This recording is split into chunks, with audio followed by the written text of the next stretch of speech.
My biggest failures. So I wish I could say that all my experiences in crypto were positive, but that wouldn't be true because they weren't. But hopefully this can help you.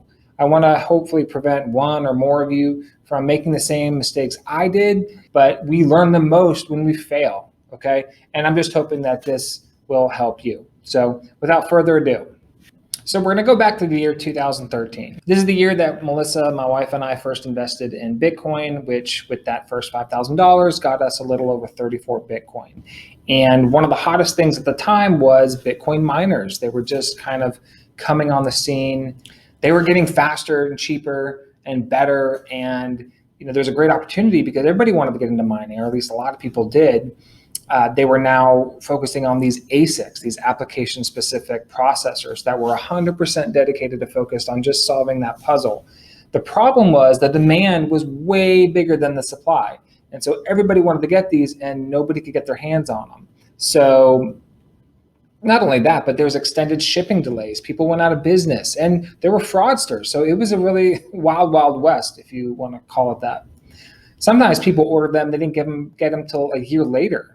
And if you were one of these people who got these miners over a year later, everything changed in a year. You got to think about that. So if the price of Bitcoin changed, if the difficulty level had changed, then your miner that maybe you bought last year for $500 might take you 5 years to get a return on your investment. Whereas a year before, it might take you a year. It's tricky. You want to kind of buy these at the time as soon as possible, get it, start using it, and then even start to flip and get other new ASICs as new hardware gets updated and upgraded.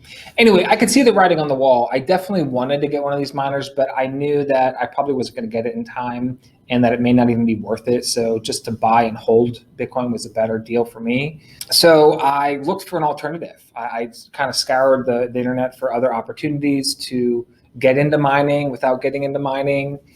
And, like anything, if there's an opportunity, if there's a pain point, there's a market for it. And alternatives sprouted up. So what happened was there emerged these kind of mining pools, the genesis of these mining pools. Although you really can't call them pools, they were more like little tiny puddles at this point. Maybe some of the people who got their Butterfly Labs ASICs had 10 of them or 20 of them. We're not talking the thousands and thousands of ASICs that a lot of these big companies have nowadays. But there were some of those who bought those, got them, mined for themselves, and even sold people the opportunity to pay for a service of getting Bitcoins. Like I said, like a little mining pool. They weren't like official. They weren't like these big companies. You can see where I'm going. You know what I'm going to say. Well, there was one. This is so weird. There was one by the name of called Havelock Investments. That was the name. And the guy who ran it, his name was Fried Cat, at least on the forums. I know his name was Fried Cat. I should have known. But he had a great reputation. People had talked about him. They had good experience with him. I even reached out to him. He answered my questions, addressed some of my concerns. And I eventually sent him money, or rather Bitcoin. I sent him, I think, a half a Bitcoin at that time. And what he did was he gave me a share of one of these kind of like securities that were representative of or represented his Bitcoin mining machines. So whatever those mining machines did, I would get a cut based on the share that I bought. And I know you might be thinking, why would you ever do something like that? You already had Bitcoin. You have to understand, buying Bitcoin was a risk. My first time buying it, it was at Walmart. And no offense to Walmart, but I didn't know what I was doing. A lot of times we don't really know what we're doing in this space. You learn from trying these things. So I sent this person money. He had an address, and it meant that I got these, I think one share of this. I didn't buy a lot. But within a couple days and then a couple weeks, the price of that doubled, and then it doubled again. And I was like, whoa, this is pretty cool. So I was getting really, really excited. There was a website that you could watch and see the price of the different funds that he was selling.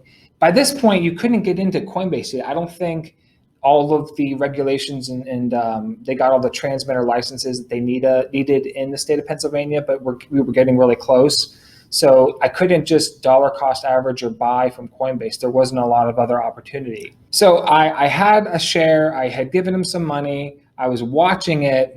Actually, I think I sent him like 1 or 1.5 Bitcoin. The fund didn't do that great for the first couple months. I think it even went down at first. I would track it daily on the Havelock investment site.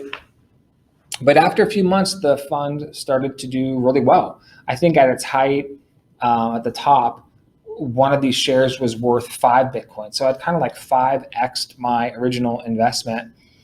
Now, at the time, I should have taken some out. I should have realized some of the profits, which is a big mistake, number one. But I didn't. I wanted to keep it rolling, which is one of the weaknesses of crypto, is because the gains are so high, you don't know when to get out because you think the gains are just going to continue to go so high. Well, that was a mistake. I should have at least taken some of it, maybe half of it out. So if it was worth 5, take 2.5 Bitcoin out. That covered my initial purchase price of 1 or 1.5 or whatever, and made a good amount extra. But I didn't. I was very new at this. Again, hindsight is always 20/20. And then time just started to go on. More and more time. A year went by. I remembered I had this one share, but by this time in 2014, I was starting to buy on Coinbase. So I was dollar cost averaging over every month or every couple months.